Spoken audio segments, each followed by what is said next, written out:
Espero que se encuentren muy bien. Esta clase, bueno, nos vemos en realmente en esta razón tan fuerte de poder dar de manera virtual, siempre tratando de cuidar la salud en todos ustedes, ¿no? En todos nosotros, ¿no? Y con los casos de influenza que han estado aumentando, se vio oportuno que esta semana se trate de ver la opción virtual. Bueno. Como ya saben y estuvieron en la anterior clase, hablamos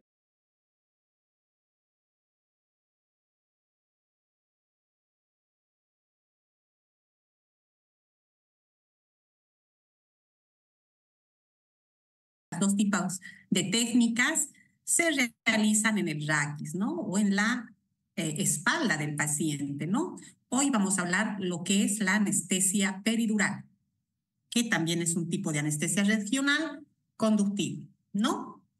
Haciendo recuerdo, este tipo de anestesias no es nada más que la colocación de anestésicos locales, en este caso en el espacio epidural, para producir una anestesia regional, ¿no? Con un bloqueo sensorial, un bloqueo motor y un bloqueo simpático. Este tipo de anestesia nos da más que todo un bloqueo sensorial, ¿ya?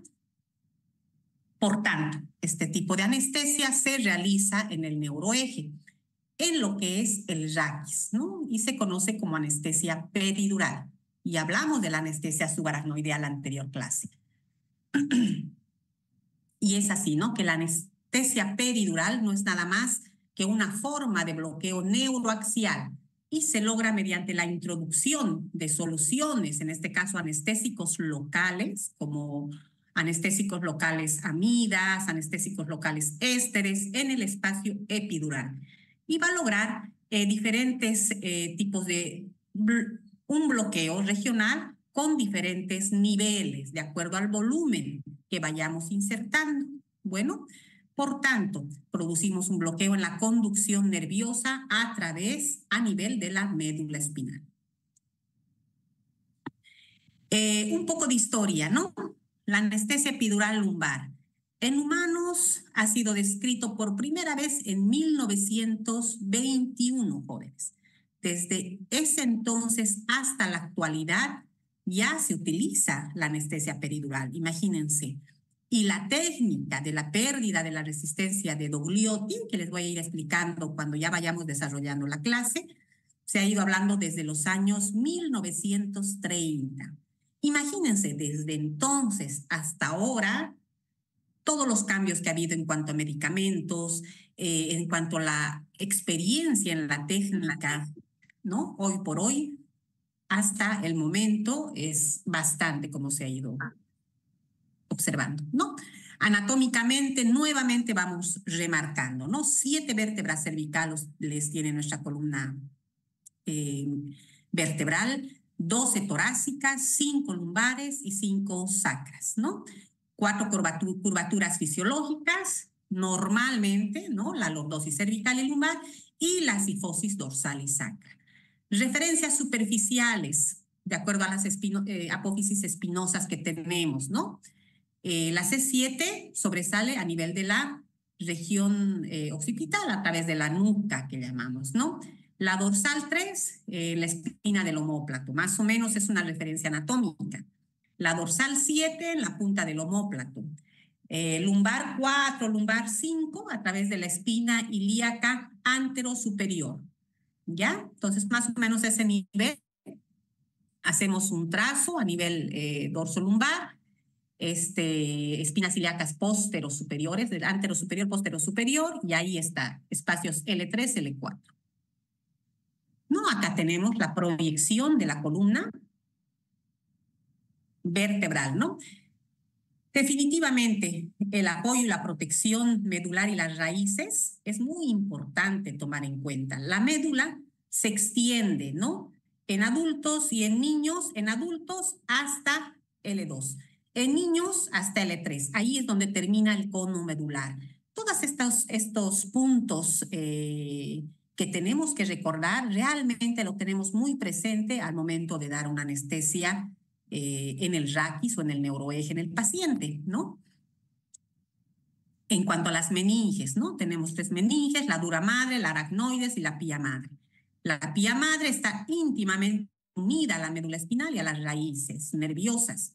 La aracnoides rodea la pía madre, encerrándola en el espacio subaracnoideo.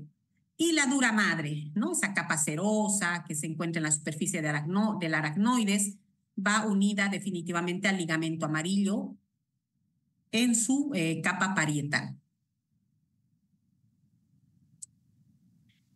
La anatomía, desde que ingresamos hasta el espacio epidural. Ingresamos desde la piel, el tejido celular subcutáneo, el ligamento supraespinoso, ligamento interespinoso, atravesamos lo que es el ligamento amarillo, jóvenes. Debajo o detrás del ligamento amarillo se encuentra el espacio epidural, que es ahí donde tenemos que ingresar. Por tanto, piel, tejido celular subcutáneo, ¿no es cierto? Aquí están las apófisis espinosas. Vamos entre el ligamento supraespinoso, interespinoso, ligamento amarillo y el espacio epidural. Más profundamente, atravesando la dura madre y la aracnoides, estaría el espacio subaracnoideo, ¿no? Luego está la pía madre, la médula espinal. Por tanto, en esta técnica epidural tenemos que atravesar el ligamento amarillo. ¿Cómo se siente al momento de atravesar? Como ya les mencioné, lastimosamente ahora, hoy por hoy, es una técnica totalmente subjetiva, con práctica, jóvenes. Atravesamos piel, celular subcutáneo, supraespinoso, interespinoso y el ligamento amarillo que se siente al momento de atravesar. No olviden que las agujas que utilizamos son agujas descartables actualmente. Son agujas que tienen un bisel filoso. Es muy filo el bisel. Por tanto, en pacientes, por ejemplo, que tienen alguna alteración hormonal o un cambio hormonal, como en las embarazadas, el ligamento amarillo es totalmente reblandecido y no se siente mucho, ¿no? Entonces aquí con mucho cuidado, esperando llegar al espacio epidural con las técnicas que tenemos. La absorción y la distribución del medicamento, ¿no? El anestésico local llega al espacio epidural a través de la dura madre hasta el espacio subaracnoideo cuando se trata de una anestesia subaracnoidea. Pero en el espacio epidural, llegamos al espacio epidural y ¿dónde va el anestésico? Va hacia la parte de arriba, la parte cefálica y la parte caudal, hacia abajo, dentro del espacio epidural. ¿No es cierto? ¿Por dónde sale? Porque por ahí está también conectado, por los agujeros intervertebrales, también se encuentra con la grasa epidural y se absorbe a través de los vasos epidurales que se encuentran en esa región, ¿no? ¿Qué tipo de anestésicos utilizamos? Depende. Hay anestésicos, cuando ya hablemos de la parte de farmacología de los anestésicos locales, se van a dar cuenta que de acuerdo al mecanismo de acción, hay anestésicos de acción corta, de acción intermedia, de acción prolongada. Por ejemplo, ahí están la lidocaína, la bupivacaína, la levobupivacaína, ¿no? Normalmente utilizamos una sola dosis en bolo del anestésico local cuando ya nos encontramos en el espacio epidural. Por tanto, nos va a proporcionar una anestesia quirúrgica, más o menos de 1 hora, 2 horas, 3 horas. Depende si utilizamos algún tipo de aditivo o un coadyuvante con el anestésico local para prolongar su acción. Por tanto, depende del tipo de anestésico local administrado, si es amida, si es éster, el tiempo de acción que tiene, si tiene una acción intermedia corta, acción intermedia prolongada, y si se utiliza algún tipo de aditivo, como el uso de un opioide, el uso de adrenalina, ¿no? Para prolongar la acción, ¿ya? ¿Qué efectos vamos a tener? Vamos a tener un bloqueo nervioso, un bloqueo neural, ¿no? El inicio del bloqueo con este tipo de anestesia peridural es más lento que con la anestesia subaracnoidea o la anestesia raquídea, que entre comillas se conoce, ¿no? ¿Por qué? Porque se produce más el bloqueo sensitivo que el bloqueo motor, jóvenes. La anestesia normalmente se desarrolla de forma segmentaria y puede lograrse un bloqueo más selectivo. ¿A qué me refiero? De acuerdo, mucho en la anestesia peridural no se ve con cambios de la posición, pero en una anestesia subaracnoidea, cuando llegamos directamente, atravesamos la subaracnoides, atravesamos, llegamos al espacio subaracnoideo, ahí hacemos directamente un bloqueo motor. Entonces podemos jugar más con una anestesia más segmentaria de acuerdo a la posición del paciente. Si yo pongo a mi paciente en decúbito lateral, puede ser lateral izquierdo o lateral derecho, ¿no? Entonces yo podría administrar la anestesia, dejar en esa posición al paciente para que se absorba y produzca un bloqueo a ese nivel. En la anestesia peridural no pasa eso, jóvenes. Yo administro el medicamento y el medicamento produce un bloqueo por niveles, ¿ya? ¿No? Niveles segmentarios, ¿ya? En la parte cardiovascular, al producirse un bloqueo sensitivo, motor, simpático, ¿no? Existe una vasodilatación. Por tanto, se puede observar una hipotensión dependiendo del nivel. Si mi nivel llega a nivel T4, donde me va a bloquear la parte simpática, en el paciente se traducirá con una hipotensión, a veces brusca, severa, depresión del miocardio, ¿no? Entonces yo con esto, tranquilamente, yo tengo que actuar, ¿ya? Administrando medicamentos vasopresores para levantar esa presión o administrando líquidos, ¿no? Dependiendo del paciente, ¿ya? Se ha visto que la anestesia peridural podría reducir la trombosis venosa y una embolia pulmonar. Esto no se ha demostrado a ciencia cierta, jóvenes. Hoy por hoy, en una cirugía de ortopedia, por ejemplo, en prótesis de cadera, tenemos otros recaudos, ¿no? Para evitar cualquier complicación como es la trombosis venosa, ¿no? Se da medicamentos que nos eviten esto, ¿no? Incluso corticoides y otros medicamentos para evitar estos cuadros, ¿ya? ¿Cómo preparamos al paciente para una anestesia conductiva? No se olviden que siempre les menciono, paciente ingresa a quirófano, es importante en el paciente monitorizarlo para ver cómo está. Si bien nosotros tenemos la valoración preanestésica, pero tenemos que saber cómo se encuentra nuestro paciente hemodinámicamente en quirófano, ¿no? Para eso medimos la presión arterial, vemos la frecuencia cardíaca, vemos el ritmo, ¿no? Con el cardioscopio, la saturación de oxígeno, ¿no? Tengo que tener un buen acceso endovenoso, te pondré una buena bránula con un buen calibre dependiendo de la cirugía. Veo si lo voy a premedicar al paciente. Hay algunos que entran bastante ansiosos y al estar ansiosos no respiran bien, no colaboran. Entonces es importante a veces sedarlos un poco, ¿no? Pondré oxígeno mediante una cánula nasal y ya tengo que tener todo preparado para este procedimiento, jóvenes, ¿no? El equipo de bloqueo totalmente estéril, los medicamentos que voy a utilizar, desde los anestésicos locales, si algún coadyuvante me va a servir, medicamentos de rescate, si es que tuviera algún evento, ¿no? Como vasopresores, atropina, ¿no? Y medicamentos que me sirvan, ¿no? Y todo el equipo de vía aérea. ¿Qué quiere decir esto? Que mi máquina de anestesia tiene que estar totalmente probada con todo el material para vía aérea, ¿no? Desde el laringoscopio, desde tubo orotraqueal, desde una mascarilla para poder ventilar, absolutamente todo.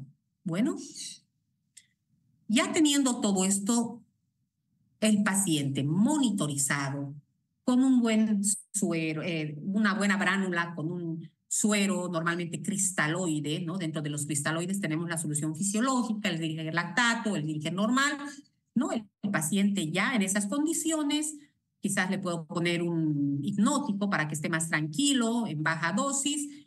Normalmente lo hago sentar o algunos lo hacen echar de posición lateral ¿no? Y con todo esto me lavo las manos, ¿no? Voy a lavarme las manos, ingreso y me visto, ¿no? Me pongo guantes estériles para poder proceder a la técnica anestésica. ¿Qué indicaciones tengo para esta anestesia epidural, no? Podría poner este tipo de anestesia, obviamente, si el paciente, laboratorios, todo me da para que yo pueda hacer esta técnica. Podría ser en intervenciones abdominales, intervenciones ginecológicas, para analgesia obstétrica, para cirugías proctológicas, cirugías de traumatología para extremidades inferiores, para caderas, para prótesis de cadera, de rodilla, para histerectomías, para tratamiento del dolor, ¿no? Para intervenciones, incluso intervenciones torácicas jóvenes para tratamiento de dolor, ya dejando un catéter. Por tanto, estas indicaciones también pueden ir combinadas con una anestesia general, con el objetivo de disminuir dosis de la anestesia general y que me sirva para una analgesia posoperatoria en el paciente, ¿no? Cirugías abdominales inferiores, como les mencioné, inguinales, urogenitales, rectales, de cadera, rodilla, vasculares de miembro inferior, intervenciones prolongadas, ¿no? Trabajo de parto, cesáreas, para dolor es una técnica muy, muy interesante y muy importante que también se puede tomar en cuenta para estos pacientes. Para esta técnica, obviamente tenemos el material estéril. Dentro del material estéril tenemos gasas estériles, jeringa estériles y la aguja. Esta aguja, que se llama aguja epidural, que se llama aguja TUGI también, son agujas estériles que nos llegan. Antes nos llegaban las agujas metálicas donde se esterilizaba en un tambor a grados que ya tenían como protocolo, ¿no? Y eran agujas bastante antiguas, ¿no? Pero eran estériles. Hoy por hoy estas agujas son estériles, descartables, ¿no? Entonces son agujas muy filosas, ¿no? Esta rosadita que la ven, normalmente la utilizamos para un adulto. Esto es para un niño, la amarillita, ¿ya? La aguja del lado izquierdo, esta metálica, era la que se utilizaba antes, ¿no? También se llaman agujas con alas de Weiss. Las agujas de Weiss también se llaman. Si ustedes se fijan, miren, en la punta, acá, son bordes, bueno, el orificio se encuentra a nivel lateral, ¿no? Los bordes son totalmente filosos, jóvenes. Es muy filoso, ¿no?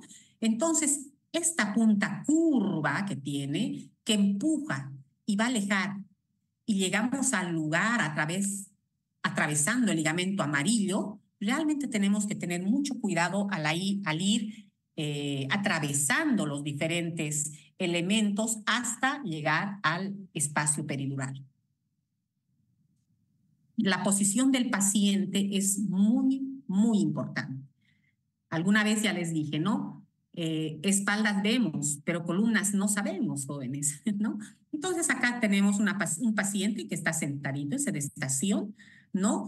La persona que nos ayuda le toma de los hombros, ¿no? Y se le avisa. Todo lo que se le va a hacer al paciente se le avisa antes, ¿ya? Para que él nos pueda colaborar, ¿no? Se le pide que agache la cabeza y encorve la espaldita y no se mueva, que respire normalmente, ¿no?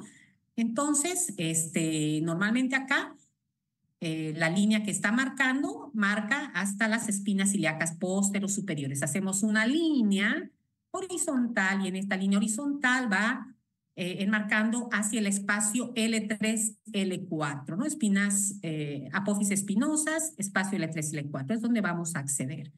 ¿Ya? Esta posición nos ayuda bastante en pacientes que tienen sobrepeso, ¿no? Es una posición bastante práctica para poder llegar al espacio lumbar, por ejemplo, ¿no? En decúbito lateral, en quienes normalmente hacemos en pacientes obstétricas si es que no nos pueden colaborar, porque si una paciente obstétrica nos puede colaborar sentándose, mucho mejor, ¿no? Porque la barriguita, el abdomen que está aumentado de volumen realmente dificulta para que la paciente pueda encorvar la espaldita, ¿no? Entonces, la posición sentada en estas pacientes nos ayuda muchísimo, pero para la paciente la mejor elección es el decúbito lateral, ¿ya? La anatomía de este espacio epidural es importante tenerlo presente. ¿Qué es lo que tenemos en este espacio epidural, jóvenes? Tenemos las raíces nerviosas, tenemos grasa, tenemos tejido adiposo, tejido areolar, vasos linfáticos y vasos sanguíneos, jóvenes. ¿Qué quiere decir? Que nosotros tranquilamente podemos llegar a un vaso sanguíneo, ¿no? Por eso estamos con una jeringa para aspirar. Si estamos en un vaso y aspiramos y sale sangre, retiramos inmediatamente. No ponemos ningún medicamento en espacio peridural o subaracnoideo si es que sale sangre, jóvenes, ¿ya? ¿Por qué? Porque si administramos un anestésico local, ¿qué es lo que podría pasar? A ver, ¿quién se anima a decir? Estamos 78 personas en total. ¿Quién se anima a decir qué es lo que me podría pasar si yo administro un anestésico local directamente en un vaso sanguíneo? ¿Puede producir, doctora, el paciente una hipotensión? Ya, miren, lo que puede producir, jóvenes, puede ser convulsiones en el paciente, jóvenes. Mire, si yo administro una bupivacaína que es cardiotóxica y su concentración realmente puede ser muy tóxica hasta para el sistema nervioso central, se produce convulsiones, incluso, como dices compañero, hipotensión y puede producirse un paro cardíaco, ¿no? Entonces es muy delicado. Por eso siempre aspiro antes de colocar una inyección. Y no siempre en el espacio peridural. Si usted está poniendo una anestesia a nivel local, ha infiltrado, aspire, siempre aspire. Y si en esa aspiración viene sangre, retire o profundice más el tejido, la aguja y vuelva a aspirar hasta que no salga sangre. Bueno, por eso es importante tomar en cuenta el contenido del espacio epidural. Nuevamente con la técnica, jóvenes, funcionamos, ¿no es cierto? Desde la piel, tejido celular subcutáneo, dos ligamentos, supraespinoso, ligamento interespinoso, y vamos atravesando hasta el ligamento amarillo, jóvenes, hasta llegar al espacio epidural. Apófisis espinosa. No se olviden, a nivel lumbar, la apófisis espinosa es diagonal, miren, no es horizontal, está un poco diagonal, ¿no? Entonces tomamos en cuenta todo ello, ¿ya? Los puntos anatómicos siempre el borde superior de las crestas ilíacas o la última costilla. Y en la técnica, ¿no? La aguja, jóvenes, es una 18G, es una aguja gruesa. Por tanto, antes de poner la aguja peridural, siempre infiltramos con lidocaína la piel. Ya hacemos un abón subcutáneo con lidocaína. 1 ml es suficiente, máximo 2 ml. Por tanto, disolvemos y como la acción es rápida, entonces hasta que preparemos y ha anestesiado la piel. Eso nos ayuda a que la paciente nos colabore, ¿no? Porque duele. El mayor punto de dolor está a nivel de la epidermis, jóvenes, ¿no? Por tanto, se introduce la aguja epidural en dirección cefálica hasta llegar al ligamento interespinoso y luego vamos avanzando. Piel, celular subcutáneo, ligamentos supraespinoso, interespinoso, ligamento amarillo y el espacio epidural, ¿no? Una vez que llegamos, vamos a retirar el mandril para poder avanzar y hacer una prueba que es de baja resistencia. Vamos introduciendo lentamente en estos jóvenes.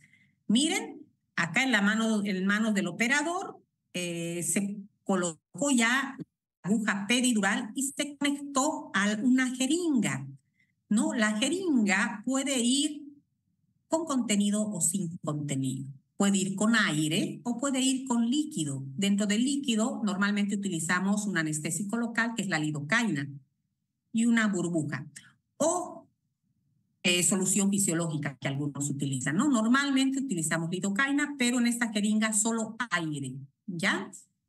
Al llegar al espacio, miren, al llegar a atravesar el ligamento amarillo y llegar al espacio peridural, se produce una pérdida de resistencia. Este espacio es un espacio virtual, jóvenes. Ya más o menos el contenido es de unos 90 ml de volumen, ¿no? Es un espacio virtual. Al llegar a este espacio virtual se produce una pérdida de resistencia. ¿Qué quiere decir? que si usted está conectando el émbolo con la jeringa, vamos presionando lentamente, avanzamos, hay una resistencia al atravesar los tejidos y al atravesar el ligamento amarillo, introducimos al espacio epidural, se produce un corte de esa resistencia, ¿no? Y el émbolo avanza, ¿ya? Se nota la pérdida de la resistencia del émbolo de la jeringa. Lo que quiere decir que es espacio epidural. Esta pérdida de la resistencia tiene un nombre, se llama Dogliotti, ya que es el autor quien descubrió esta técnica. Por tanto, avanzamos con la aguja y simultáneamente introducimos un poco de aire en jeringa de 10 ml. Al momento que el aire ingresa suavemente al espacio epidural, ya llegamos al nivel peridural. La otra técnica también se llama, que nos ayuda a llegar y confirmar que estamos en el espacio peridural, se llama la gota colgante de Gutiérrez. ¿En qué consiste? Normalmente esta gota colgante de Gutiérrez la hacemos en las agujas que tienen alitas, son las alas de Weiss, ¿ya? Ponemos una gota de anestésico local en la agujita y vamos avanzando de esta manera. Avanzando, atravesamos el ligamento amarillo, se produce la pérdida de resistencia y la gotita se introduce. Entonces se llega ahí. Por tanto, el principio es la presión negativa en el espacio epidural, ¿ya?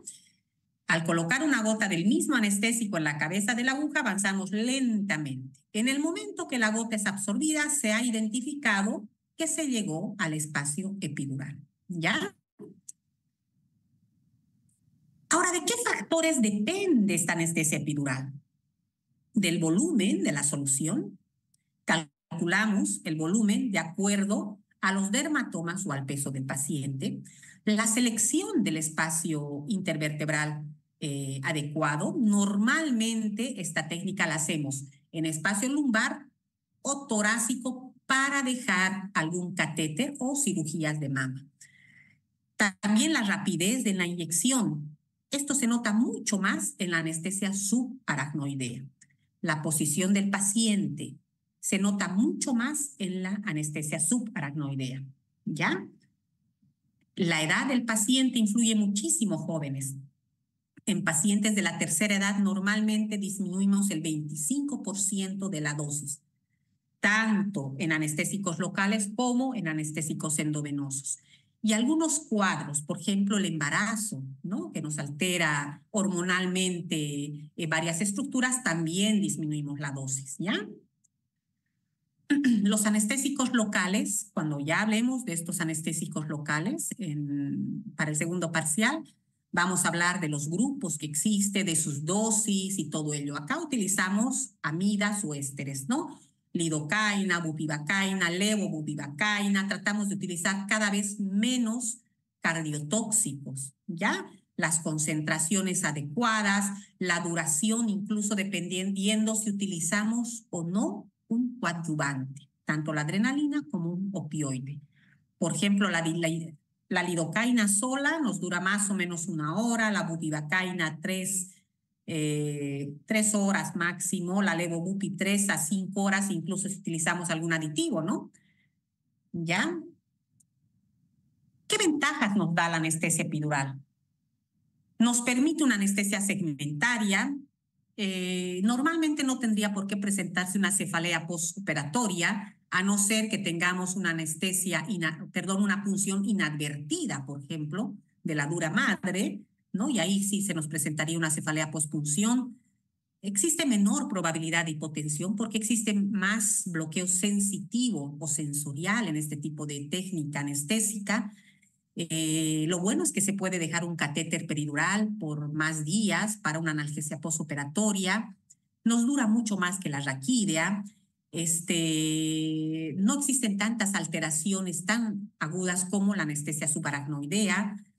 Muy mínimas molestias gastrointestinales, escasa retención urinaria, a no ser que se ponga como un aditivo algún opioide, que sin nos podría causar retención urinaria. No se ve mucha hipotensión, dependiendo si es que no llegamos hasta producir un bloqueo simpático. Al dejar el catéter peridural podríamos ir viendo hasta cuándo dejar, dependiendo hasta cuándo nos sirve dejar y mantener el catéter peridural. Las desventajas más son de tipo técnico, ¿no? No existe relajación muscular, muy poca, porque no existe bloqueo motor. ¿Y cuándo se nota esto? Por ejemplo, en cirugías de traumatología, por ejemplo, donde se necesita a veces más relajación motora, entonces no tiene tanta relajación la paciente. En cirugías de abdomen, por ejemplo, ¿no? Necesita grandes volúmenes de líquido en comparación con la anestesia supraracnoidea. Lastimosamente existe el peligro de perforar la dura madre porque se encuentra cerquita ahí, jóvenes. Se podría producir una hemorragia dentro del espacio epidural por lesión de algún vaso causado por la aguja o por el catéter, pero eso evitamos porque siempre vamos aspirando, jóvenes, por eso es aspirar, ¿no?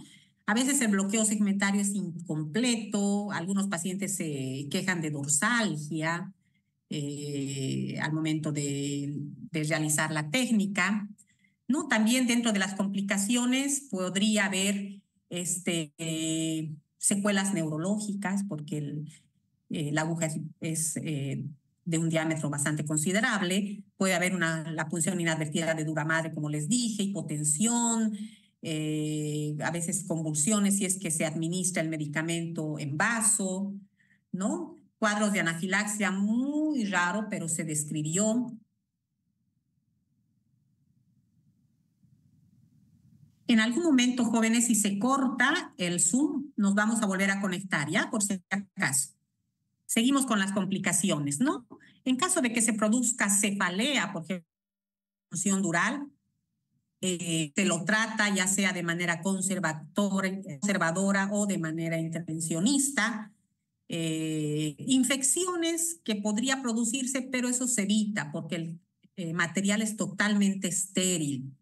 En algunos pacientes se describió un hematoma epidural, pero por eso tenemos realmente protocolos para realizar esta técnica. No se realiza en cualquier paciente, ¿no? Tenemos que tener laboratorios de control. Y en pacientes que tienen alguna alteración en la coagulación, ni se toca columna, jóvenes, no es todo endovenoso, ¿ya?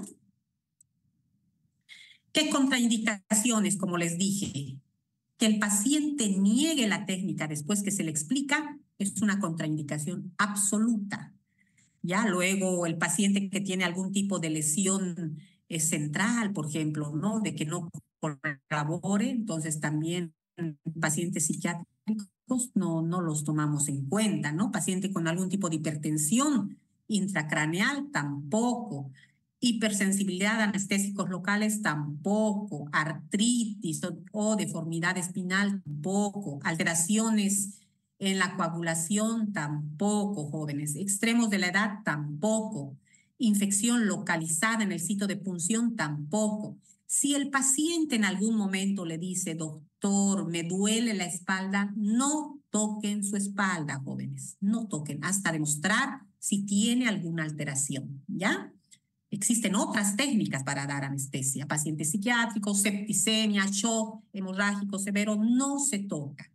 Bueno, y seguimos con este tipo de anestesia. Ya en un momento más se va a cortar el Zoom y nos vamos a volver a conectar, jóvenes. Bueno, voy a seguir desarrollando, pero hasta este momento espero que vayan captando todo lo que estamos hablando de la técnica. Es una técnica muy interesante, ayuda bastante para ciertas cirugías, tiene sus indicaciones precisas. Siempre, siempre, jóvenes, revisar al paciente antes de poner cualquier técnica, revisar. Para eso está la visita preanestésica, para revisar laboratorios, valores y ante todo, jóvenes, la clínica del paciente, ¿no? Siempre la clínica es lo que nos manda. Hoy por hoy hay bastantes medicamentos anestésicos. Dentro de los que utilizamos para esta técnica está la butivacaína, que se usa aún, pero es cardiotóxico aún. El menos cardiotóxico es la levobutivacaína, la ropivacaína, que bueno, ya se utiliza y esperamos que ya vaya cambiando todo esto y ya utilicemos mucho más la lidocaína como anestésico local. Bueno, jóvenes, se va a cortar el Zoom y nos volvemos a conectar en un momento. ¿Ya?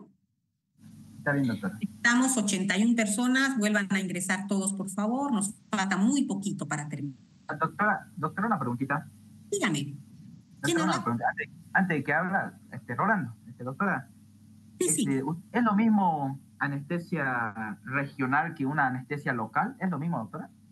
No, la anestesia local es la que pones en la piel. Esa es la anestesia local. La anestesia troncular va directo.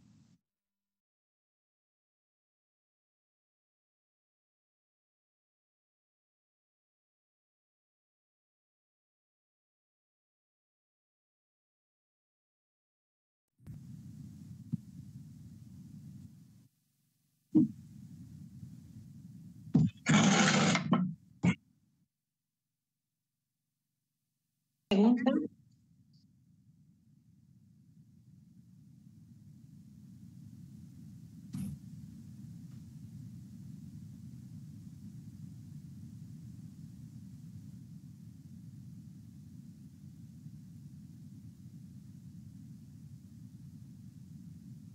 ¿Me escuchan? Sí, doctora, pero se escucha como eco. Como en eco, ¿no? Como en eco, ¿no? A ver. Sí, para...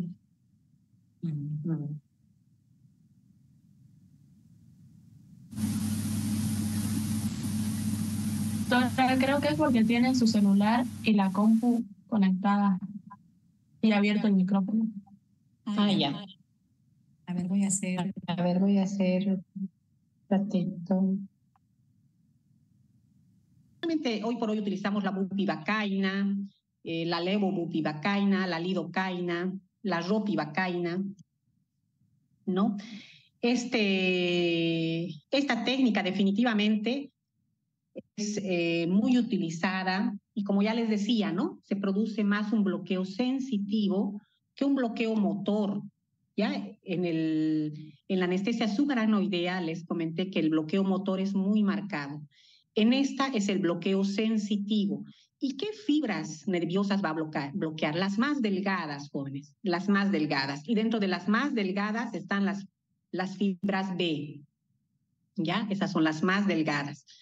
Las fibras A son las más gruesas, esas no van a bloquear, ¿no? Entonces es un bloqueo sensitivo. ¿Qué quiere decir? Que el paciente no tiene dolor, pero mueve las extremidades, jóvenes. ¿Ya? Entonces va moviendo las extremidades. Otro detalle que quiero mencionarles también es a nivel del ligamento amarillo. Ya el ligamento amarillo es este ligamento que va a recorrer desde la parte cervical hasta la parte sacra, ¿no es cierto? Y tiene diámetros más engrosados. Por ejemplo, a nivel lumbar es el diámetro más engrosado que tiene el ligamento amarillo, ¿no? De 5 a 6 milímetros, ¿no? Es así que por eso a nosotros al introducir escuchamos cuando se atraviesa, ¿no? El chasquido que produce la introducción de la aguja. Ya a nivel cervical es muy delgado y a nivel caudal también va disminuyendo su diámetro, ¿no? Entonces es importante tomar en cuenta, ¿no? Los efectos fisiológicos de esta técnica normalmente va acompañado al volumen y al nivel que se va a alcanzar. Como ya les decía, a nivel T4, que es acá, nos produce bloqueo simpático. Y al producir un bloqueo simpático, la hipotensión en el paciente es marcada. Y si nos produce hipotensión, la parte cardiovascular va a estar afectada, ¿no es cierto? Con disminución de la frecuencia cardíaca y todo lo que conlleva todo esto, ¿ya? A nivel respiratorio, también se podría afectar. Vemos más a nivel respiratorio en embarazadas. No se está viendo la pantalla, doctora. No, ya no les muestro, les estoy aclarando directamente. Ya. Muchas gracias, doctora. Disculpe, ¿será que puedo aceptar a mis compañeros en la sala, por favor? Ya. Gracias. A ver.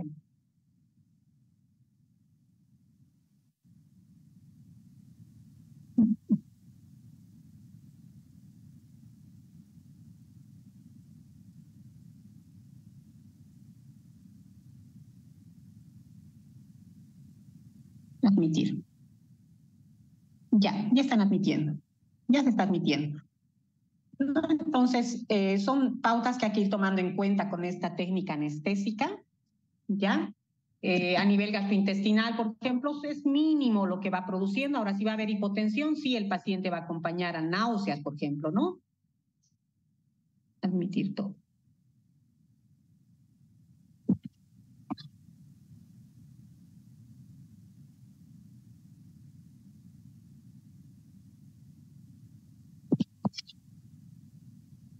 Bueno, ¿no?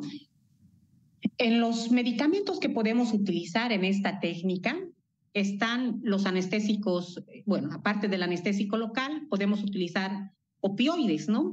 Dentro de los opioides utilizamos el fentanilo o la morfina. Esto con el objetivo de dar una analgesia posoperatoria en el paciente, ¿no?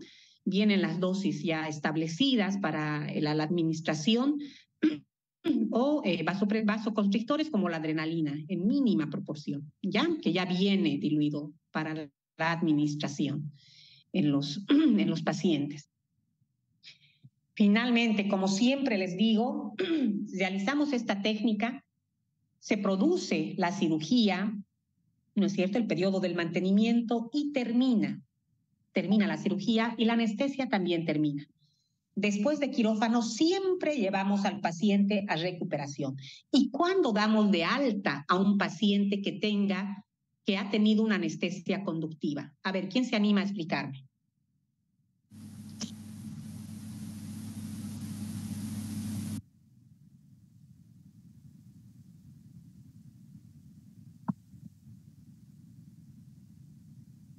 ¿Aló, me escuchan? Sí, doctora, en la etapa de recuperación, ¿no, doctora? Exactamente, en la recuperación. ¿Cuándo damos de alta a un paciente con anestesia conductiva? Puede ser anestesia peridural o anestesia subaracnoidea. ¿Cuándo damos de alta? Cuando recupera todos sus signos vitales, digamos, como debería estar antes de la... O sea, bien paradito, bien sin dolor, sin nada. Ahí lo podemos dejar, digamos, de alta. La hemodinamia. Ya. Y precisamente en este bloqueo, ¿qué es lo que esperaríamos? Miren, hemos producido, por ejemplo, un bloqueo, ¿no es cierto? Un bloqueo más sensitivo en este paciente que motor, pero igual existe el bloqueo motor. Y en una anestesia subaracnoidea, el bloqueo motor, jóvenes, es marcado. El paciente no puede mover ni mueve los dedos. Entonces, ¿cuándo daríamos de alta a un paciente? Cuando este paciente está totalmente recuperado. Y para esto nosotros tenemos la escala de Bromach, ¿no? Como en algún momento se les explicó, la escala de Bromach, ¿ya? Que es una escala que nos da la pauta de la recuperación del bloqueo motor por anestesia neuroaxial, tanto para la peridural como para la subaracnoidea. ¿Ya? Esta escala, cuando tiene un bloqueo completo el paciente, cuando no mueve ni los dedos ni nada, el bloqueo es completo. Pies y rodillas inmóviles. Nos da una puntuación de 2 cuando el paciente mueve solamente los piecitos, es un 2. Un 3 cuando el paciente puede doblar la rodilla. Y un 4 cuando el paciente dobla la rodilla, mueve los pies. Idealmente al paciente se le da de alta cuando está en una escala de Bromach de 3 a 4. Pero con 1 y 2 no se lo manda a su pieza. ¿Por qué?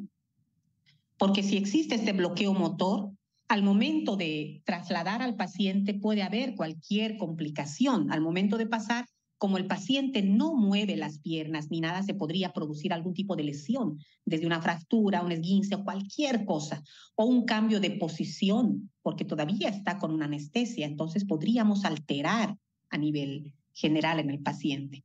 Por eso es importante que el paciente esté en recuperación y esté recuperado, ¿no? Cuando se realiza una técnica anestésica, tenemos el control de esta escala para poder dar de alta al paciente.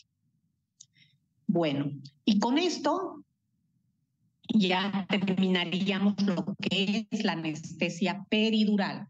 Por tanto, en la anterior clase y en esta clase hemos hablado de la anestesia conductiva, que se llama, ¿no? La anestesia conductiva que toma en cuenta lo que es la anestesia subaracnoidea y la anestesia peridural. La anterior clase hablamos de la anestesia subaracnoidea y ahora hablamos de la anestesia peridural. Bueno, ¿alguna pregunta? Ahí mismo, doctora, entraría la anestesia troncular, ¿verdad? Esa es la anestesia. En sí es el neuroeje. De la anestesia troncular o la anestesia de plexos nerviosos, eso es la anestesia regional, ¿ya? Esta anestesia de las que le estoy hablando es la anestesia en el neuroeje, en el raquis. Ah, ya, doctora. Este es en el raquis y el otro es a nivel troncular, ¿no, doctora? Pero ambos son regional. Exactamente. Ah. Claro, regional, por regiones, ¿no? Este es en el neuroeje, ¿ya? Por eso es importante, por ejemplo, tomar en cuenta las contraindicaciones, las indicaciones, ¿no? De esta técnica. Gracias, doctora. Bueno, respecto al examen, todavía no tenemos la autorización para tomar, pero una vez que ya se acepte, entonces lo primero que va a hacer ya es realizar nomás el examen, ¿no? Va a ser un día lunes, en el horario que nos toca, pero se les va a avisar, ¿ya? Pero de todas maneras ya tienen el temario para estudiar.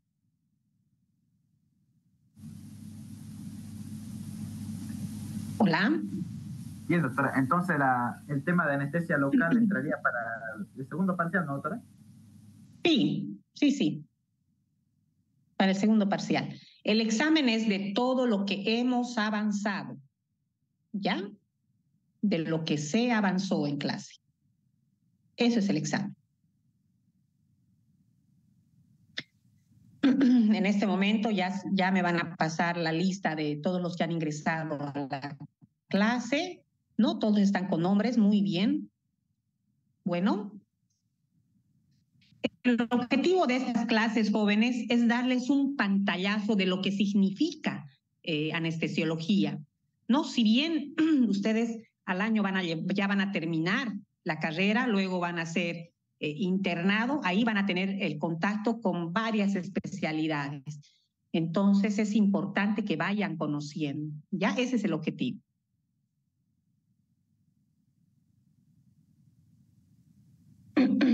Doctora, faltan las ¿Alguna pregunta? retroalimentaciones del grupo 4 y 5, por si acaso ya están preparados. ¿Están preparados? ¿Comienzan? Si están preparados, lo pueden dar en 10 minutos. Un grupo, 10 minutos el otro grupo, jóvenes. Pilar lo va a anotar, ¿ya? Va a anotar quiénes son. El grupo 4, chicos, María Lisbeth. Buenas tardes, doctora. ¿Me puedes Buenas hacer tardes. anfitrión para compartir la pantalla? ¿Cómo hago para hacer anfitrión? O creo que puedo compartir. Necesito su permiso. Inténtelo. No, necesito su permiso para compartir la pantalla. Ya. A ver.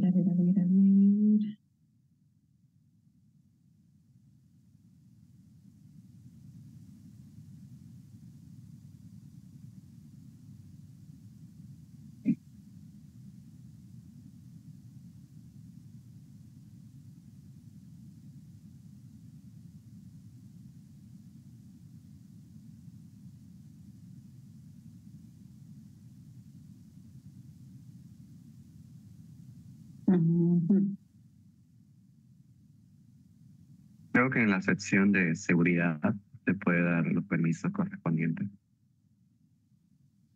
Ya.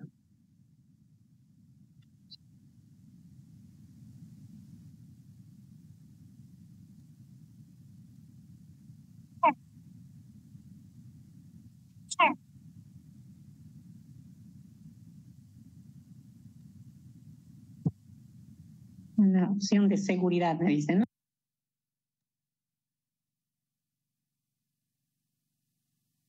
De todas maneras, a ver, mientras voy activándolo, puedo ir hablando. Bien, doctora. ¿Podría también aceptar a una de mis compañeras que no logró entrar? Creo que estaba en sala de Ahora, espera. Abigail, ¿no? Sí. Ya está. Bueno. Buenas tardes, doctora. Buenas tardes, compañeros. Nosotros somos el grupo 4. Vamos a retroalimentar el tema de anestesia conductal y parte de la anestesia conductal, anestesia subaracnoidea. Me presento, soy Andrés Pacheco y voy a comenzar retroalimentar. Uy, okay. Creo que ya.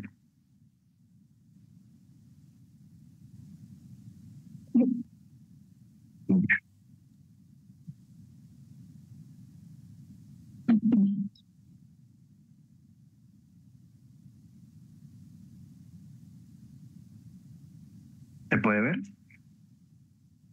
Se puede ver. Gracias. Sí, se ve. Bueno, como parte del índice de retroalimentación de este tema, vamos a hablar 5 puntos muy importantes. El primero, lo básico, definir anestesia conductal, definir anestesia subaracnoidea y un poco hablando a generalidades de anatomía, ¿no? Tanto de la columna vertebral, la médula espinal y el líquido cefalorraquídeo. Bien, definiendo anestesia conductal, vamos a interpretarlo como una técnica bastante importante de conocimiento tanto para un médico general como para especialistas en anestesiología, ¿no?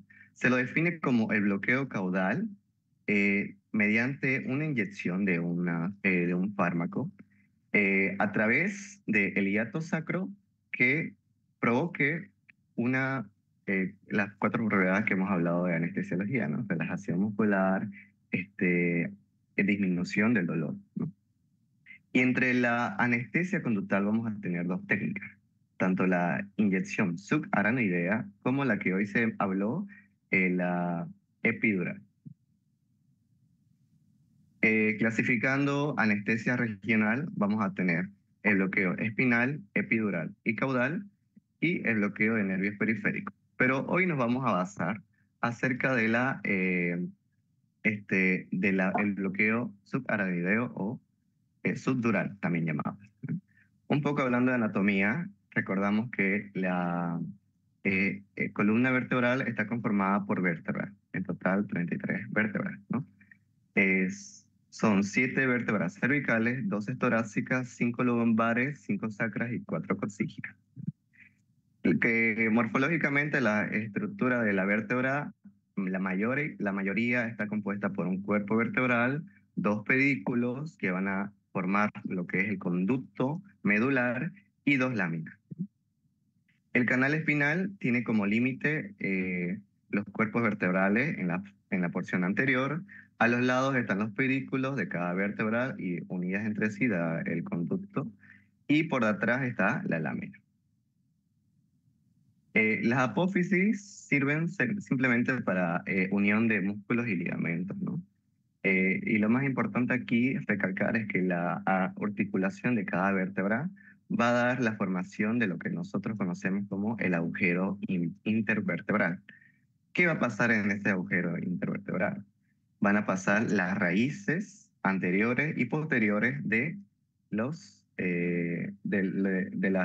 raíces nerviosas, ¿no? Para formar los nervios espinales.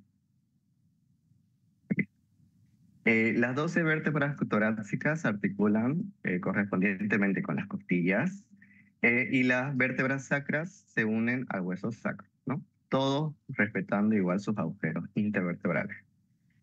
Conozcamos a la primera vértebra llamada atlas, que su característica es diferente a las demás, ¿no? No tiene un cuerpo y se articula con la base del cráneo y con la segunda vértebra cervical. Ahora es muy importante esto acerca de la forma en la que tiene la columna vertebral, en forma de una doble C, ¿no? Convexidad anterior en las regiones cervical y lumbar, o como lo llamó la doctora, una lordosis cervical y lumbar, con cifosis dorsal y sacra.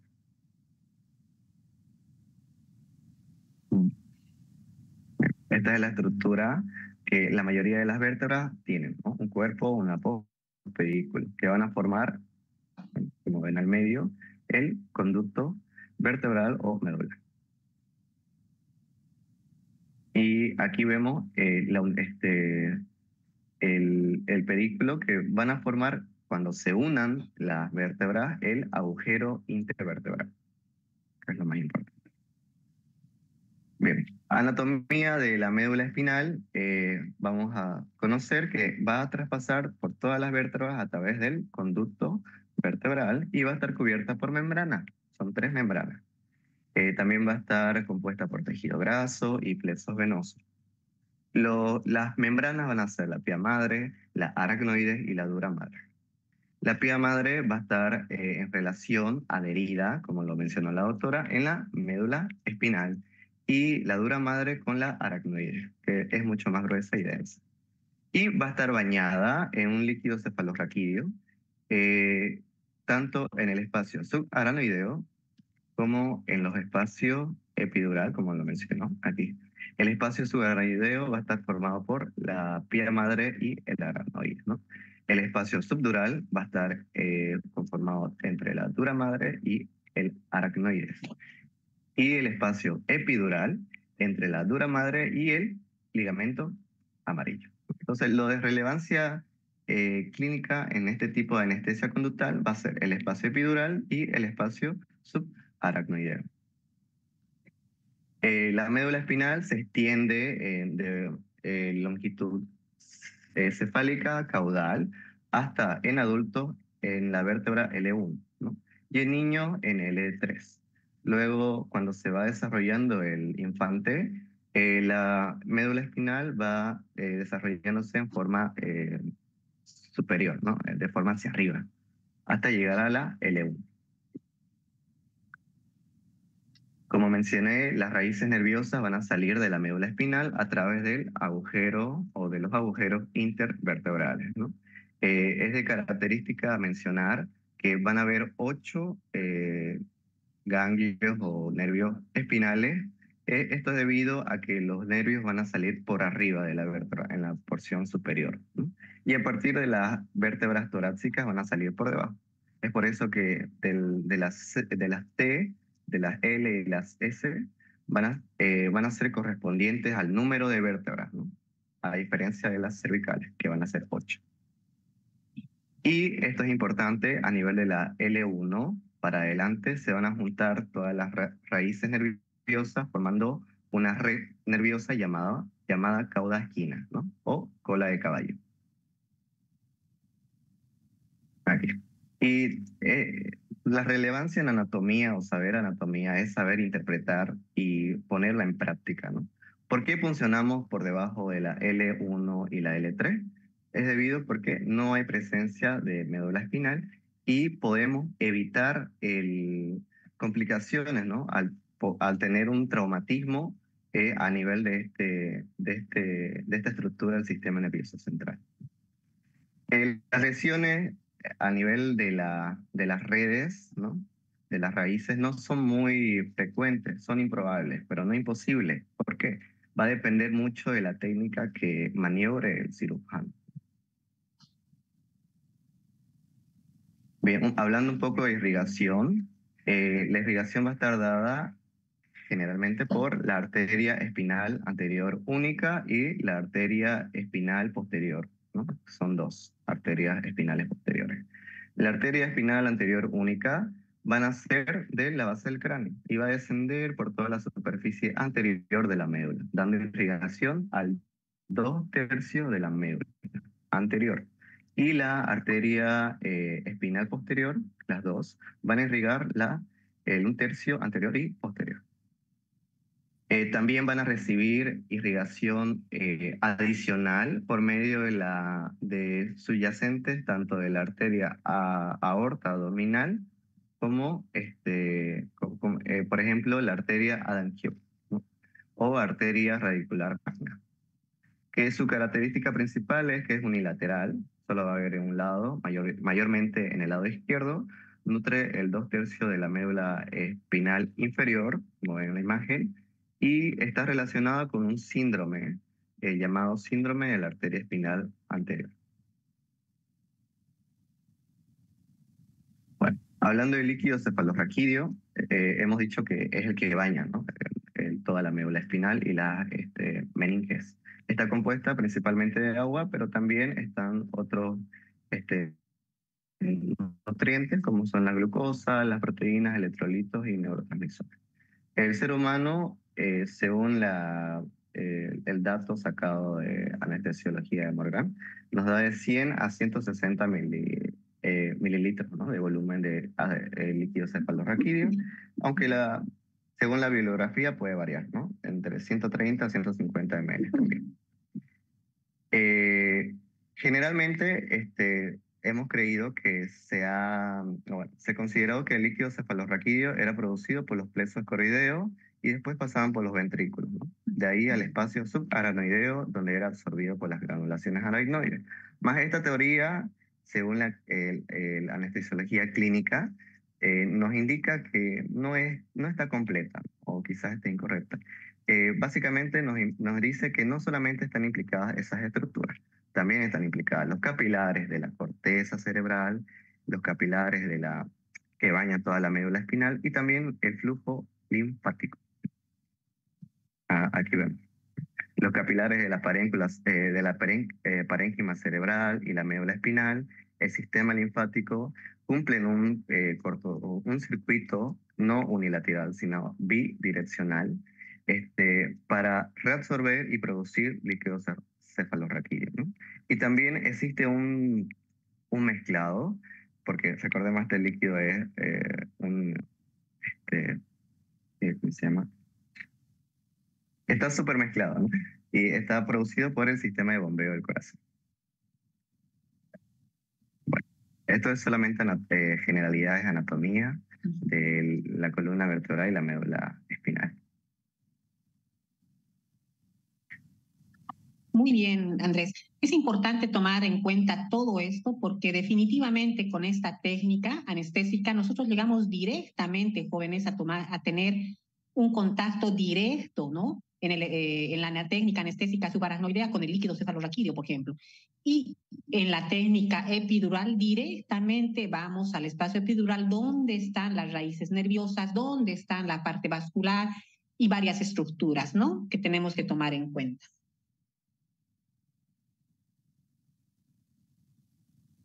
Gracias, doctor. Y esto hablando de un paciente normal, ¿no? Por ejemplo, hay alteraciones, como comentaba su compañero, ¿no? Alteraciones que vienen a nivel de la irrigación, por ejemplo, de la médula, y alteraciones congénitas, por ejemplo, que ya vienen acompañadas, ¿no?, en el paciente.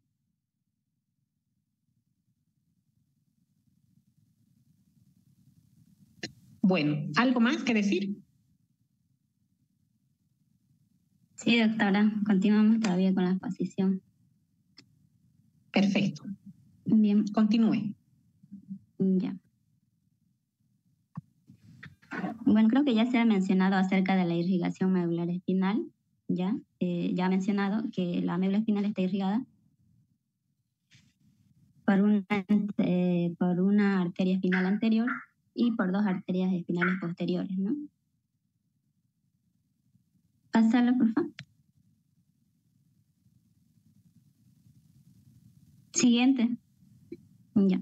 Acerca de las meninges, también ya se ha mencionado. Perdón, traten de resumir un poquito más, por favor. ¿Ya? Sí.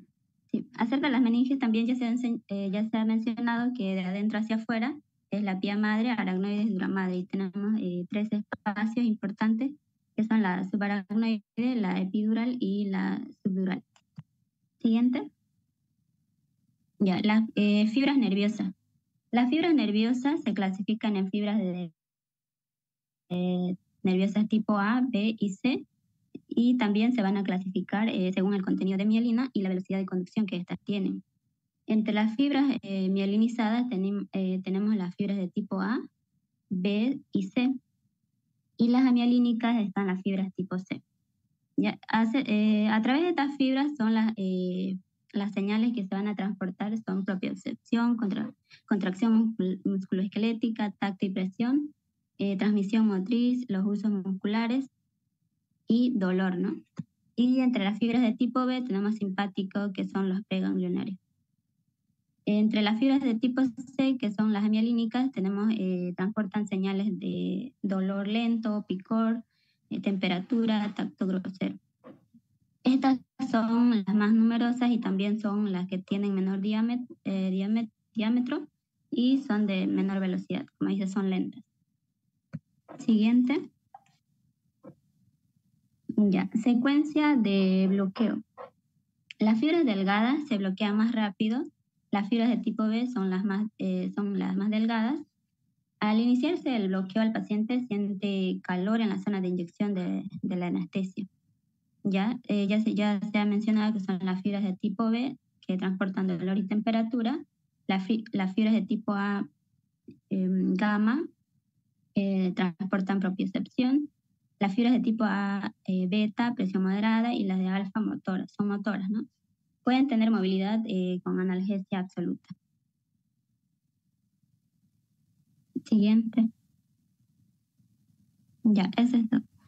Buenas tardes. Bueno, siguiendo con la exposición, el bloqueo regional o anestesia regional, su objetivo es una técnica que se utiliza para eliminar las sensaciones de una región del cuerpo al administrar un anestésico local en la proximidad de la médula espinal, o anestesia regional neuroaxial, o de los troncos en los nervios periféricos o bloqueos nerviosos. Además, bloquea la transmisión nerviosa de esa zona, consiguiendo una excelente analgesia y relajación muscular, permitiéndonos así realizar los procedimientos quirúrgicos. Entre los beneficios que tenemos es que es una alternativa a la anestesia general en casos que son apropiados.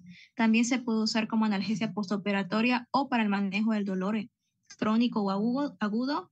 Igual reduce la morbilidad postoperatoria, también reduce la incidencia de trombosis venosa y de embolia pulmonar, sobre todo en pacientes de alto riesgo con complicaciones cardíacas. Igual permite el retorno más rápido de la función gastrointestinal después de la cirugía, disminuye el estado de hipercoagulabilidad y también mejora la oxigenación. Siguiente, por favor. La anestesia raquídea es también llamada espinal o subaracnoidea. Consiste en la colocación de un anestésico local en el espacio subaracnoideo por medio de una aguja de calibre delgado, a través de un espacio entre dos apófisis espinosas de la columna vertebral. Esta, como vemos en la imagen, atraviesa estructuras como la piel, tejido subcutáneo, los ligamentos, el espacio epidural, la dura madre, la aracnoides, y debe llegar al líquido cefalorraquídeo, donde ahí inyectamos el anestésico y este se distribuye penetrando estructuras neurales, logrando así el bloqueo sensitivo y motor. Debemos recordar que el espacio real del canal medular se encuentra entre la aracnoides y la pía madre, y que contiene el líquido cefalorraquídeo, nervios espinales, la red de tejido conjuntivo, los ligamentos ya mencionados. Siguiente, por favor.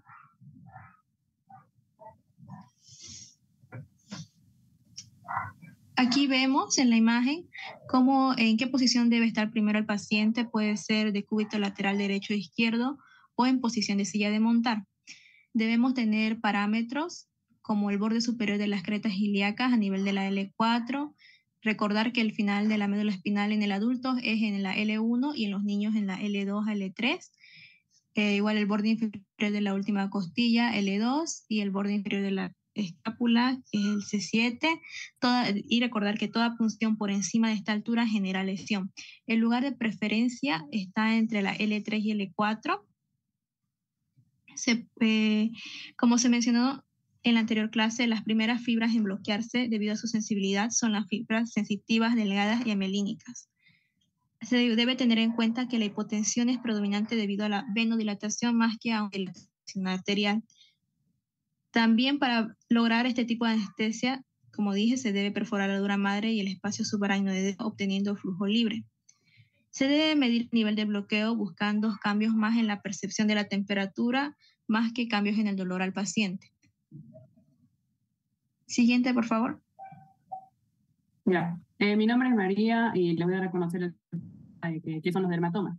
En este caso están ubicados en la región de la piel, que están inervadas por zonas de nervios sensitivos somáticos, los cuales están asociados con un solo ganglio sensitivo del nervio espinal. Entonces, embriológicamente, se originan de los somitas del tubo neural, que estos se van a llegar a formar en el día 26 de la gestación, ¿ya? Tenemos aquí la clasificación de los dermatomas, que son cervical, torácico, lumbar.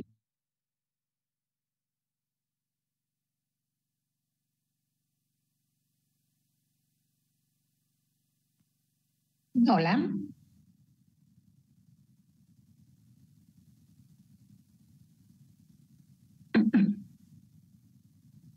Hola.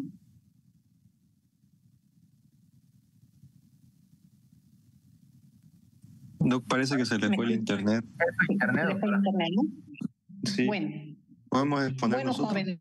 Doc, realmente, jóvenes, disculpen, realmente me encanta verlos, el interés que tienen en desarrollar estos temas, ¿no? Ahí yo veo realmente lo que el interés, ¿no? Y las ganas que tienen en aprender. Voy a hacer un paréntesis. Uno de sus compañeros, Cristian Salas, me pregunta, una pregunta muy interesante, ¿no? Ya, se cortó mi internet, pero sí. Ya continuando, siguiente. Un segundito, por favor. Un segundito, por favor. Ya, disculpa, doctora. Escúchame, un momentito. ¿Me escucha, no? Me escucho, doctora. Me escucha, un ratito. Ya, un momentito, por favor. Mientras tanto, estoy hablando sobre una pregunta que hizo uno de sus compañeros, Cristian Salas, del grupo A5. Entonces, él me pregunta, ¿no? Traten de poner las preguntas al grupo, jóvenes, ya, para que todos sus compañeros lo vean. Él me pregunta, ¿no? Si existe algún antídoto en caso de toxicidad a los anestésicos locales. Eso es interesante, jóvenes. Yo les hablé de los antídotos, ¿no? Antídotos de opioides, por ejemplo, antídoto del Ceborane, por ejemplo, el Dantrolene. ¿Y qué pasa si produzco una toxicidad con los anestésicos locales? ¿Alguno conoce algún antídoto? En la lidocaína, por ejemplo, jóvenes, no existe el antídoto, ¿no? Nosotros esperamos y actuamos directamente, clínicamente con el paciente. Si produce una hipotensión, utilizamos vasos antiarrítmicos, pero en las amidas, como es la bupivacaína, sí existe el antídoto, ¿no? Y utilizamos una infusión de lípidos al 20%. Ya cuando avancemos, Cristian, los anestésicos locales, ahí les voy a explicar con mayor detalle esto de la infusión de lípidos. Bueno, puede continuar, María. Ya, gracias, doctora. Siguiente. Ya, entonces aquí vemos la clasificación de lo que son los dermatomas, cervicales, lumbares, sacros y torácicas, ¿no? Pueden, si quieren, sacarle captura. Vamos a hablar lo más rápido posible, ¿ya? Siguiente diapo. Ya, en las técnicas, por ejemplo, las técnicas para la anestesia raquidia, lo que hacemos primero es la preparación.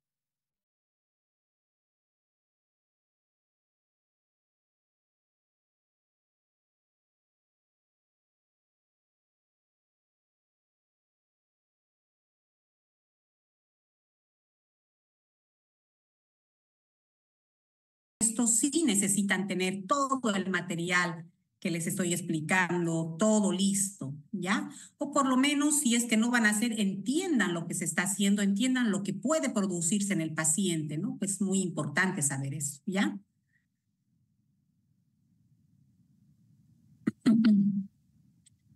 Continuar, María, ¿no? Tengo que hacerle... Sí, doctora, a mí, por favor. Dame el permiso.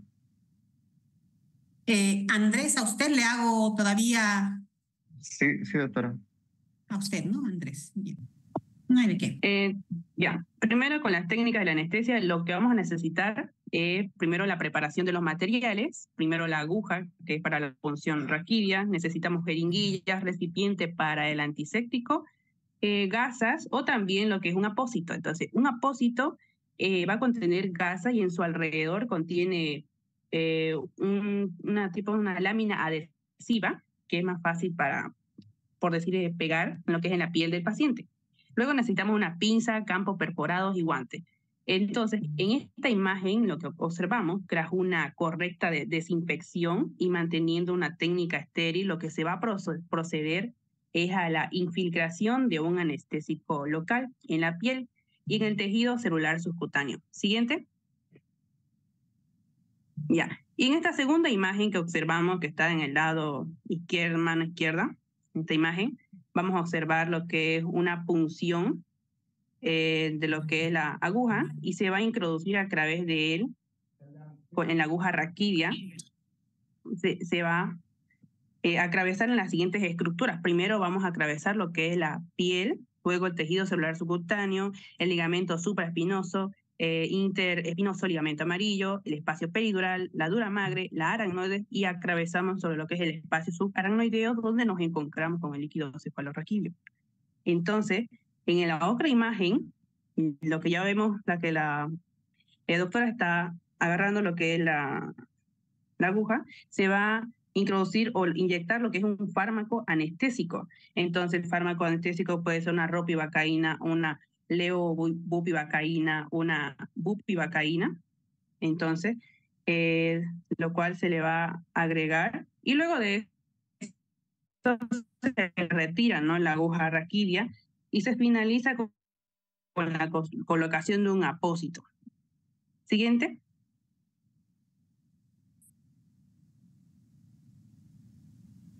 Ya, esas son las estructuras en las que atravesamos, eso ya les expliqué, lo que son la piel, el tejido celular subcutáneo y así sucesivamente. Siguiente. Esto es súper importante. En esta imagen lo que observamos en esta primera aguja, va a estar introduciéndose o va a atravesar lo que es por fuera de la dura madre. Y se va a estar colocando una anestesia epidural. Entonces, para aprender los sinónimos, una anestesia epidural es también conocido como una peridural o extradural. Y ahora, en esta otra jeringa, que está superiormente, se trata de un anestésico intradural o también conocido como anestesia raquídea o espinal. Entonces, la anestesia raquídea va a estar sí o sí atravesando la dura madre hasta llegar hasta el espacio intradural. Por eso se le llama anestesia raquídea o anestesia intradural. Eso. Siguiente. Bueno, continuando con la exposición, están las indicaciones como el procedimiento quirúrgico a nivel de la región abdominal. También está el procedimiento quirúrgico a nivel de los miembros inferiores en patologías cardíacas, respiratorias y hepáticas. Siguiente, por favor. Luego están las contraindicaciones. Estas pueden ser bien absolutas o relativas. En las absolutas encontramos el rechazo del consentimiento del paciente, hipertensión endocranial, afección neurológica evolutiva, hipercoagulabilidad, infección cutánea local, estado de shock, alergia y septicemia. Ahora, en las contraindicaciones relativas está la inestabilidad psíquica del paciente, una fiebre de origen desconocido y también si es que el paciente está siguiendo un tratamiento con aspirina, neuropatía periférica y una cirugía de más de 2 horas o de duración incierta. Siguiente, por favor. Y por último están las complicaciones relacionadas con los materiales y la técnica. Entre ellos están el dolor de espalda, cefalea postfunción dural, la injuria nerviosa, el sangrado, la aracnoiditis, que puede ser bien infecciosa o no infecciosa, y la meningitis. Siguiente, por favor. Y eso sería todo. Gracias. Bueno, muy bien, doctores. Entonces, sus compañeros hicieron una revisión de lo que es la anestesia subaracnoidea, ¿no es cierto? Para todo ello, siempre se conoce al paciente antes. El paciente sí tiene su visita preanestésica, preoperatoria. Normalmente hacemos incluso una semana antes, ¿no? Para tener laboratorios, todo lo más actualizado posible. Porque pinchar una espalda, jóvenes, con una alteración de la coagulabilidad no se la realiza, ¿no? Incluso tenemos parámetros, ¿no? Como una actividad mayor del 70% y varios parámetros para antes de tocar la espalda, ¿no? Porque como ven, en estos espacios existen vasos sanguíneos, ¿no? Imagínense tener un hematoma a nivel epidural. terrible, ¿no? Entonces, por eso evitamos cualquier tipo de alteración en la coagulabilidad, no tocamos espalda. No tocamos espalda si el paciente tiene alguna alteración psiquiátrica, por ejemplo, ¿no? Si el paciente rechaza el procedimiento después de haberle explicado los beneficios, todo, rechaza, no se toca la espalda, ¿no? Ahora, si el paciente tiene algún tipo de lumbalgia, también. ¿Por qué? Bueno, y como vieron, hay indicaciones, contraindicaciones. El preparado del material es muy importante. Ahora, obviamente, pinchamos espalda, pero, jóvenes, la máquina de anestesia, la parte de vía aérea, medicamentos, tiene que estar listo también. Bueno, ¿existe alguna pregunta? ¿Alguna acotación?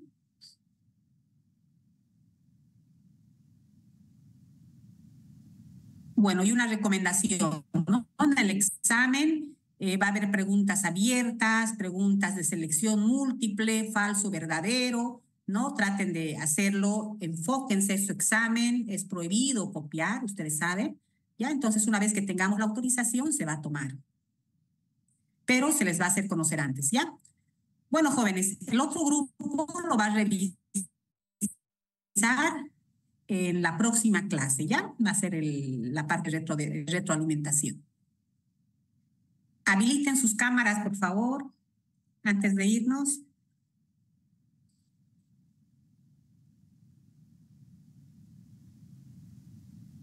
Muy bien.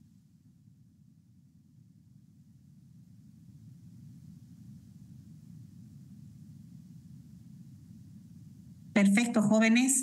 Cuídense mucho, vayan estudiando y nos vemos la próxima clase, ¿ya? Esperamos que ya sea presencial. Hasta luego, Hasta doctora. luego. Hasta luego, doctora. Hasta luego, cuídense, ¿ya? Hasta luego.